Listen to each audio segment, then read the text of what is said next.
Netherlands का visit visa Pakistani passport पर किस तरीके से हासिल कर सकते हैं, उसके रिक्वायर्ड डॉक्यूमेंट्स क्या हैं और क्या नीदरलैंड की आजकल में अपॉइंटमेंट्स मिल रही हैं या नहीं, और इसके अपॉइंटमेंट आप किस तरीके से बुक कर सकते हैं। अस्सलाम वालेकुम, welcome to my YouTube channel visa consultant blogs. Visa consultant blog साथ मैं हूं आपका दोस्त ज़ीशान सदीक। अगर अभी तक आपने हमारा यूट्यूब चैनल सब्सक्राइब नहीं किया तो आपसे रिक्वेस्ट है हमारा यूट्यूब चैनल सब्सक्राइब कर लें और साथ में बेल आइकन लाजमी प्रेस कीजिएगा ताकि आने वाले जो भी ब्लॉग हो, वीजा इंफॉर्मेशन हो, वो आपके पास टाइम बाय टाइम पहुंच सके। आज के इस व्लॉग में हम बात करेंगे नीदरलैंड विजिट वीजा के बारे में। उसके रिक्वायर्ड डॉक्यूमेंट्स क्या है, उसकी फीस कितनी है और आजकल नीदरलैंड की विजिट वीजा रेशियो कैसी है, और उसके लिए अगर अपॉइंटमेंट आप बुक करते हैं तो अपॉइंटमेंट आप किस तरीके से बुक कर सकते हैं। क्योंकि इस टाइम शेंजन कंट्रीज में सबसे जो बड़ा मेन इशू है वो अपॉइंटमेंट का है कि किस टाइम पे नीदरलैंड की अपॉइंटमेंट्स ओपन होती हैं कि आप उस टाइम इजीली अपॉइंटमेंट बुक करके अपने डॉक्यूमेंट सबमिट करवा सकते हैं। नीदरलैंड एक शेंजन कंट्रीज में आता है, बहुत प्यारा कंट्री है। अगर आपके पास शेंजन कंट्रीज का वीजा होता है किसी भी शेंजन कंट्रीज का, तो आप बाकी जो शेंजन कंट्रीज हैं आप उनमें ट्रैवल कर सकते हैं और उसके बाद तुर्की इस पे आपको ई वीजा देता है। तो कोशिश करें, अगर आप शेंजन कंट्रीज का वीजा हासिल करना चाह रहे हैं तो जिन कंट्रीज की विजिट वीजा रेशियो अच्छी है तो आप उन कंट्रीज का वीजा अप्लाई करें। फर्स्ट ऑफ ऑल हम बात करते हैं इसके रिक्वायर्ड डॉक्यूमेंट्स क्या होते हैं। डॉक्यूमेंट्स आपका पासपोर्ट आपका 6 मंथ वैलिड होना चाहिए, ब्लैंक पेज होना चाहिए। नीदरलैंड का स्टिकर वीजा होता है जो आपके पासपोर्ट के ऊपर प्रिंट होता है। उसके बाद आप कहते हैं 2 पिक्चर्स व्हाइट बैकग्राउंड के साथ, और 6 मंथ से वाली पिक एक्सेप्टेबल नहीं होती। 35x45 to extend size Schengen countries के लिए। उसके बाद आपकी आईडी कार्ड की कॉपी, आईडी कार्ड का फ्रंट और बैक ए 4 वे प्रिंट होना चाहिए। आपकी एफआरसी, फैमिली सर्टिफिकेट, और अगर न्यूली मैरिड अपना एमआरसी दे सकते हैं या निकाहनामे की कॉपी। उसके बाद आप कहती है पासपोर्ट कॉपीज, पासपोर्ट का फर्स्ट पेज, सेकंड पेज और ऑल यूज पेजेस कॉपीज आती हैं, या इसका कोई वीजा स्टिकर है या इमिग्रेशन नोट की स्टैंप्स लगी हुई हैं, कॉपीज करवानी पड़ती हैं। अगर आपकी 2 से 4 कंट्रीज की ट्रैवल हिस्ट्री है तो इससे आप शेंजन कंट्रीज का वीजा अप्लाई कर सकते हैं। ट्रैवल हिस्ट्री में आप थाईलैंड, मलेशिया, अजरबैजान जिनके वीजा आपको इजीली मिल जाते हैं तो इन कंट्रीज का आप ट्रैवल करके उसके बाद आप शेंजन कंट्रीज का वीजा अप्लाई करें। और इसके बाद आप कहते हैं टैक्स डॉक्यूमेंट्स, जिसमें आपका एफपीआर, एनटीएन और लास्ट 1 से 2 साल के आपके टैक्स रिटर्न्स आते हैं। जहां तक बात है अगर आप एम्प्लॉय हैं तो कौन से डॉक्यूमेंट्स हैं, अगर आप बिजनेसमैन हैं तो कौन से डॉक्यूमेंट्स लगाने पड़ते हैं। एम्प्लॉय के लिए एम्प्लॉयमेंट लेटर, एनओसी और लास्ट मंथ की सैलरी स्लिप्स। और अगर आप गवर्नमेंट एम्प्लॉय हैं तो गवर्नमेंट एम्प्लॉय के लिए आपको एक्स पाकिस्तान लीव लेटर चाहिए होता है, जो आपको डिपार्टमेंट का हेड या डायरेक्टर्स आपको इशू करते हैं। एक्स पाकिस्तान लीव आपको लेटर लगाना पड़ता है। और जहां तक बात है अगर आप स्टूडेंट हैं तो स्टूडेंट के लिए आपको यूनिवर्सिटी से लीव एप्लीकेशन लेटर मिलता है, एनओसी लेटर मिलता है, वो आपको फाइल में लगाना पड़ता है। और अगर आपको फादर वगैरह स्पॉन्सर कर रहे हैं तो स्पॉन्सर के डॉक्यूमेंट सारे लगाने पड़ते हैं। Source of income, affidavit of support लगाना पड़ता है और मदर और फादर की आईडी कार्ड की कॉपी भी साथ में अटैच करनी पड़ती है। और अगर आप बिजनेस कर रहे हैं, बिजनेसमैन के लिए बिजनेस लेटर साइन स्टैम्प के साथ, business visiting card, business FPR, NTN, business tax returns, business chamber certificate. Business chamber certificate नहीं अगर आपके पास तो चैम्बर सर्टिफिकेट ऑप्शनल होता है, अगर आपके पास है तो आप लगा सकते हैं।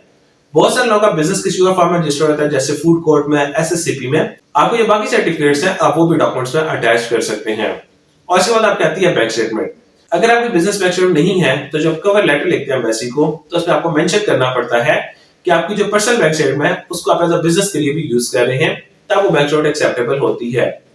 और जहां तक बात है इसमें क्लोजिंग बैलेंस कितना होना चाहिए, closing balance system 8-10 lakh minimum आपके अकाउंट में होना चाहिए, लेकिन इससे ज्यादा अगर बैलेंस है आपकी ट्रांजैक्शन हिस्ट्री होनी चाहिए, और ट्रांजैक्शन हिस्ट्री होने के साथ साथ इसमें आपका बैलेंस मेंटेन होता रहे तो तब आप इसमें अपना बैंक स्टेटमेंट यूज कर सकते हैं। बहुत सारे लोग इस तरह करते हैं कि अपनी बैंक स्टेटमेंट में जब उनकी सबमिशन की डेट करीब आती है तो उसमें 15-20 लाख रुपए इकट्ठा डलवा लेते हैं, तो उससे उनका वीजा रिफ्यूजल के चांसेस भी बढ़ जाते हैं। तो कोशिश करें अपनी ट्रैवल हिस्ट्री बनाएं, उसके बाद अपनी ट्रांजैक्शन हिस्ट्री बना के अपने एक अच्छा वेल बैलेंस मेंटेन करके आप शेंजन कंट्रीज का वीजा अप्लाई कर सकते हैं। और जहां तक बात है इसमें अगर आप एडिशनल डॉक्यूमेंट्स प्रोवाइड करना चाहते हैं तो एडिशनल डॉक्यूमेंट्स आप कौन से प्रोवाइड कर सकते हैं। एडिशनल डॉक्यूमेंट्स आप प्रॉपर्टी डॉक्यूमेंट्स प्रोवाइड कर सकते हैं, कोई कमर्शियल, कोई रेजिडेंशियल प्रॉपर्टी आपके नाम पर है, कोई जरी जमीन आपके नाम पर है, एग्रीकल्चर लैंड, उनके डॉक्यूमेंट्स आप प्रोवाइड कर सकते हैं। कोई गाड़ी आपके नाम पर है उसके डॉक्यूमेंट्स, क्रेडिट कार्ड की बैंक स्टेटमेंट आप यूज कर सकते हैं। और उसके बाद अगर आपने कोई शॉप, कोई फ्लैट या कोई घर आपने रेंट पे दिया हुआ है और रेंटल इनकम आपके अकाउंट में आ रही है तो रेंटल एग्रीमेंट आप अपने डॉक्यूमेंट्स में अटैच कर सकते हैं। एडिशनल डॉक्यूमेंट्स लगाना जरूरी नहीं होते, अगर आपके पास एडिशनल टाइल्स हैं तो आप फाइल में लगा दिया करें, क्योंकि इससे आपके एडिशनल टाइल्स अच्छे शो होते हैं और आपको वीजा लगने के चांसेस भी ज्यादा होते हैं। तो ये सारे डॉक्यूमेंट्स रिक्वायर्ड होते हैं शेंजन कंट्रीज का वीजा अप्लाई करने के लिए, नीदरलैंड का वीजा अप्लाई करने के लिए। जहां तक बात रही आजकल नीदरलैंड के अपॉइंटमेंट आपको कितने टाइम बाद की मिल रही है, नीदरलैंड की अपॉइंटमेंट आपको VFS ग्लोबल की वेबसाइट से जाकर वहां से बुक करनी पड़ती है, आपको आईडी जनरेट करनी पड़ती है और उसके बाद आप वहां से अपॉइंटमेंट बुक करते हैं। लेकिन सम टाइम इसकी अपॉइंटमेंट की स्लॉट्स क्लोज होती हैं, तो शाम में या रात में थोड़े से टाइम के लिए अपॉइंटमेंट की स्लॉट्स ओपन करते हैं, तो वहां से जाके आप इजीली अपॉइंटमेंट बुक कर सकते हैं। इसके अपॉइंटमेंट बुक होने के बाद आपको नीदरलैंड के अपॉइंटमेंट बुक होने के बाद आपको पर्सनल अपीयरेंस पे जज सेंटर में जाकर अपने डॉक्यूमेंट सबमिट करवाने होते हैं। आपकी जो फाइल रेडी हुई होती है उसमें आपका ticket, hotel, travel health insurance, visa form, visa cover letter, जो डॉक्यूमेंट्स आपके पास फाइल में होते हैं उसको एक सीक्वेंस करके आपको जज सेंटर में डॉक्यूमेंट सबमिट करवाने होते हैं। इसमें जो आपका होटल है, होटल आपने कंफर्म लगाना होता है, इशू होटल नहीं होता। इसमें आप कंफर्म होटल भी लगा सकते हैं, booking.com से आप कंफर्म होटल, अगर आप इशू करवाना चाहते हैं तो आप इशू होटल लगा सकते हैं। लेकिन उसमें एक शर्त ये है कि आपका जो इशू होटल है वो रिफंडेबल हो। अगर नॉन रिफंडेबल होगा तो उसमें आपको जो होटल के चार्जेस हैं, अगर अल्लाह ना करे आपका वीजा रिफ्यूज होता है तो आपके चार्जेस वहां से डिडक्ट हो जाते हैं। अगर आप होटल बुकिंग लगाना चाह रहे हैं, इशू होटल बुकिंग, तो कंफर्म वाली लगाएं ताकि वीजा लगने के चांसेस भी अच्छे हो जाते हैं। उसके बाद आपकी ट्रैवल हेल्थ इंश्योरेंस है, 50,000 यूरो वाली आप ट्रैवल हेल्थ इंश्योरेंस फाइल में लगा दिया करें। 30,000 यूरो वाली इंश्योरेंस भी एक्सेप्टेबल होती है, लेकिन बेटर होता है कि 50,000 यूरो वाली इंश्योरेंस आपकी एक्सेप्टेबल अच्छी होती है और आप वो फाइल में लगा दिया करें। तो ये सारी फाइल लेके आपको जल्द सेंटर में डॉक्यूमेंट सबमिट करवाने पड़ते हैं और उसके बाद आपका वीजा प्रोसेसिंग टाइम स्टार्ट हो जाता है। जहां तक बात है इसका विजिट वीजा प्रोसेसिंग टाइम कितना है और इसका विजिट वीजा फी कितनी है। नीदरलैंड की जो विजिट वीजा फी है 80 यूरो विजिट वीजा फी है और इसका प्रोसेसिंग टाइम है 3 to 4 वीक्स, इसका नॉर्मल प्रोसेसिंग टाइम है। सम टाइम इसका प्रोसेसिंग टाइम थोड़ा सा ज्यादा भी हो जाता है और सम टाइम आपका पासपोर्ट जल्दी भी आ जाता है। लेकिन अगर आप नीदरलैंड ट्रैवल करना चाह रहे हैं तो कोशिश करें उसमें अपनी ट्रैवल डेट्स हैं 4 to 5 वीक्स बाद की अपनी ट्रैवल डेट्स उसमें ऐड करें ताकि आपका वीजा लग के आने में कोई इशू ना हो। तो इस तरीके से आप नीदरलैंड का विजिट वीजा पाकिस्तानी पासपोर्ट पर हासिल कर सकते हैं।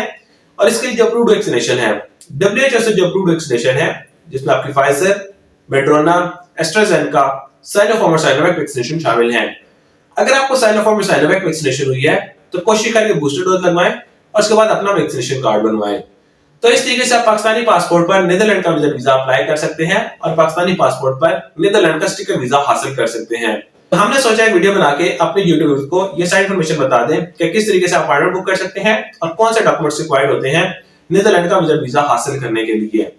और आखिर में आप हमें कमेंट सेक्शन में अपनी राय के बारे में जरूर आगाह कीजिएगा कि नेक्स्ट हम किस कंट्री का विजिट वीजा, वर्क वीजा या अपॉइंटमेंट के बारे में आपके साथ इन्फॉर्मेशन शेयर करें। या तो स्क्रीन पर दिए कॉन्टैक्ट नंबर पर आप हमारे साथ राब्ता कर सकते हैं, अदरवाइज आप हमारे ऑफिस विजिट कर सकते हैं।